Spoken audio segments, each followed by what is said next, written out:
Hi welcome to healthy ಬೇಕ್ and cook. ಇಲ್ಲಿ ನಾನು ಹಳೆ ಕಾಲದಲ್ಲೆಲ್ಲ ನಾವು ಊರಲ್ಲಿ ಒಲೆಯಲ್ಲಿ ಗೆರಟೆ ಇಡ್ಲಿ ಅಂದರೆ ತೆಂಗಿನ ಚಿಪ್ಪಿನಲ್ಲಿ ಇಡ್ಲಿ ಮಾಡಿಕೊಂಡು ತಿಂತಾಯಿದ್ವಿ ಅಲ್ಲ.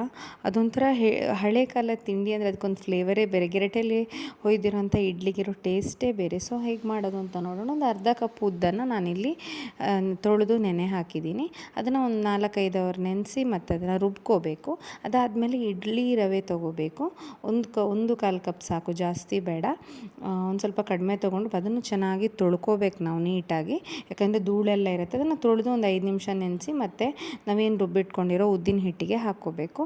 ಮತ್ತು ಉದ್ದಿನ ದೋಸೆ ಆಗಲಿ ಇಡ್ಲಿ ಆಗಲಿ ಮಾಡಬೇಕಾದ್ರೆ ಅದನ್ನು ಚೆನ್ನಾಗಿ ಕೈಯಲ್ಲಿ ನಾವು ಮಿಕ್ಸ್ ಮಾಡ್ಕೋಬೇಕು. ನೀರು ಸಾಲಲ್ಲ ಅಂದರೆ ನೀರು ಮಿಕ್ಸ್ ಮಾಡ್ಕೋಬೇಕು. ಯಾಕಂದರೆ ಗಟ್ಟಿಲಿ ರುಬ್ಕೊಂಡಿರ್ತೀವಲ್ವ, ಕಡಿದುಕೊಂಡಿರ್ತೀವಿ. ಸೊ ನೀಟಾಗಿ ಅದನ್ನು ಕೈಯಲ್ಲಿ ಈ ಥರ ಇದು ಮಾಡ್ಕೋಬೇಕು. ದೋಸೆ ಹಿಟ್ಟು ಅದು ಚೆನ್ನಾಗಿ ಹುದುಗು ಬರುತ್ತೆ. ಈಗ ಅಂತೂ ಹುದುಗು ಬರೋಕ್ಕೆ ಏನು ಮಾಡಬೇಕಾಗಿಲ್ಲ, ಸೆಕೆ ಅಷ್ಟಾಗಿದೆ ನೋಡಿ. ಇವಾಗ ಇದು ಹುದುಗು ಬಂದಿದೆ. ಒಂದು ರಾತ್ರಿ ಇಟ್ಟ ಮೇಲೆ ಚೆನ್ನಾಗಿ ಹುದುಗು ಬಂದಿದೆ ಇದು.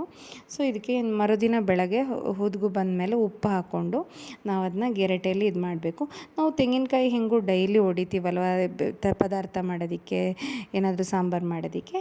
ಸೊ ಅದನ್ನ ಈ ಥರ ನೀಟಾಗಿ ಮಾಡಿ ಇಟ್ಕೊಂಡ್ರೆ ಆಯಿತು. ಸ್ವಲ್ಪ ಎಣ್ಣೆ ಹಾಕ್ಕೋಬೇಕಿಲ್ಲ ಅಂದರೆ ಎದ್ದೇಳ್ಸೋದು ಕಷ್ಟ ಆಗುತ್ತೆ.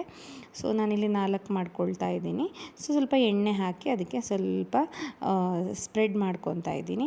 ಇದೆಲ್ಲ ಒಂಥರ ಟೇಸ್ಟ್ ಬೇರೆ ಥರ. ಇದು ಹಳೇ ಕಾಲದ ತಿಂಡಿಗಳು. ಇದೆಲ್ಲ ನಾವು ನಿಜವಾಗ್ಲೂ ಈ ಕಾಲದಲ್ಲಿ ಟ್ರೈ ಮಾಡಬೇಕು. ಒಲೆಯಲ್ಲಿ ಮಾಡೋಕ್ಕಂತೂ ಆಗಲ್ಲ. ಅಟ್ಲೀಸ್ಟ್ ಗ್ಯಾಸಲ್ಲಾದರೂ ಮಾಡೋದಾದರೆ ಈ ಥರ ಮಾಡ್ಕೊಂಡು ತಿಂದರೆ ಅದಕ್ಕೊಂದಿರೋ ರುಚಿನೇ ಬೇರೆ. ಅದಕ್ಕೊಂದು ನೀರಾಗಿರೋ ಸಾಂಬಾರು ಮಾಡ್ಕೊಂಡ್ರಂತೂ ವಾವ್, ಎಷ್ಟು ಚೆನ್ನಾಗಿರತ್ತಲ್ವ.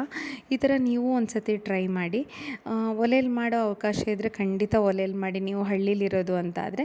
ಸೊ ನಾವೆಲ್ಲ ಸಿಟಿಲಿರೋದ್ರಿಂದ ನಮಗೆ ಊರಿಗೆ ಹೋದಾಗ ಮಾತ್ರ ಈ ಥರ ಅವಕಾಶಗಳು ಸಿಗುತ್ತೆ. ಊರಲ್ಲೂ ಅಷ್ಟೇ ಇವಾಗ ಒಲೆ ಉರಿಸೋದು ಅನ್ನೋದು ಸ್ವಲ್ಪ ಕಡಿಮೆ ಆಗಿ ಹೋಗಿದೆ ಎಲ್ಲ ಕಡೆನೂ. ಸೊ ಹಾಗಾಗಿ ಅಟ್ಲೀಸ್ಟ್ ನನಗೆ ತುಂಬ ಹಳೆ ಕಾಲದ ತಿಂಡಿಗಳು ಎಲ್ಲ ಬಹಳ ಇಷ್ಟ ನನಗೆ. ಸೊ ಹಾಗಾಗಿ ನಾನು ಈ ಥರದ್ದೆಲ್ಲ ಮಾಡ್ತಾಯಿರ್ತೀನಿ ಸಿಟಿಲಿದ್ರೂ.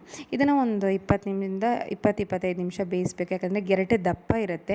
ಯಾಕಂದರೆ ಇಲ್ಲಾಂದರೆ 15 ಮಿನಿಟ್ಸ್ ಬೇಯಿಸಿದರೆ ಬೇಯುತ್ತೆ. ಇದು ಗೆರಟೆ ದಪ್ಪ ಇರೋದ್ರಿಂದ ಚೆನ್ನಾಗಿ ಬೇಯಬೇಕು. ಇಡ್ಲಿ ನೋಡಿ ಹುದುಗು ಬಂದಿರೋದ್ರಿಂದ ಬೆಂದ್ಬಿಟ್ಟು ಒಡೆದೇ ಹೋಗಿದೆ ನೋಡಿ. ಎಷ್ಟು ಸಾಫ್ಟಾಗಿ ಬಂದಿದೆ ಇಡ್ಲಿ ಅಂತ ನಿಮಗೆ ನೋಡ್ಬೇಕಾದ್ರೆ ಗೊತ್ತಾಗುತ್ತೆ. ಒಡೆದೇ ಹೋಗಿಬಿಟ್ಟಿದೆ ನೋಡಿ, ಎಷ್ಟು ಚೆನ್ನಾಗಿ ಹೊಗೆ ಆಡ್ತಾ ಇದೆ. ಬಿಸಿ ಇಡ್ಲಿ ಬೆಳಗ್ಗೆ ಬ್ರೇಕ್ಫಾಸ್ಟಿಗೆ ತಿಂತಾಯಿದ್ರೆ ವಾವ್, ಆಹಾ, ಎಷ್ಟು ಚೆನ್ನಾಗಿರತ್ತಲ್ವ. ಸೊ ನೀವು ಇದನ್ನು ಖಂಡಿತ ಟ್ರೈ ಮಾಡಿ ನೋಡಿ, ಎಷ್ಟು ಸಾಫ್ಟಾಗಿ ಬಂದಿದೆ ಅಂತ ಹೇಳಿಬಿಟ್ಟು. ಸೂಪರಾಗಿ ಬಂದಿದೆ ನೋಡಿ, ಎಷ್ಟು ನೀಟಾಗಿ ಇದು ಬಂದಿದೆ ಅಂತ. ನೀವು ಗೆರಟೆನ ಚೆನ್ನಾಗಿ ಸಿಪ್ಪೆ ಎಲ್ಲ ತೆಗೆದ್ಬಿಟ್ಟು ಒಣಗಿಸಿ ಇಟ್ಕೊಂಡ್ರೆ ನಾವು ಅವಾಗವಾಗ ಮಾಡ್ಬೋದು ನೋಡಿ. ಹಿಂಗೆ ಇದು ಸ್ಪೂನಲ್ಲಿ ತೆಗಿತಾ ಅದನ್ನ ಇದು ಮಾಡಿದರೆ ನೀಟಾಗಿ ಬಿಟ್ಕೊಳ್ಳುತ್ತೆ. ಅದು ಸಾಫ್ಟಾಗಿ ಬಂದಿದೆ ಕೂಡ. ನಿಮಗೆ ನಾನು ಫಸ್ಟಿಗೆ ಒಂದು ಕ್ಲಿಪ್ ತೋರಿಸಿದೆ, ಗೂಡಾಗಿ ಬಂದಿತ್ತು ಕಟ್ ಮಾಡಿರೋ ಕ್ಲಿಪ್ಪು. ಸಾಫ್ಟಾಗಿ ಬಂದಿದೆ. ಬಿಸಿ ತಿಂತಾ ನಮಗೆ ಅದು ತುಂಬ ಟೇಸ್ಟಿ ಅನಿಸುತ್ತೆ. ನೀವು ಖಂಡಿತ ಇದನ್ನ ಟ್ರೈ ಮಾಡಿ ಒಂದು ಸತಿ. ನಾನು ಕಟ್ ಮಾಡೋಣ ಅಂತ ಹೊರಟೆ, ಬಟ್ ವಿಷಯ ಏನಪ್ಪ ಅಂದರೆ ಕೈ ತುಂಬ ಬಿಸಿ ಆಗ್ತಾಯಿತ್ತು ನನಗೆ. ಸೊ ಹಾಗೆ ನೋಡಿ ಎಷ್ಟು ಸಾಫ್ಟಾಗಿ ಬಂದಿದೆ ಅಂತ.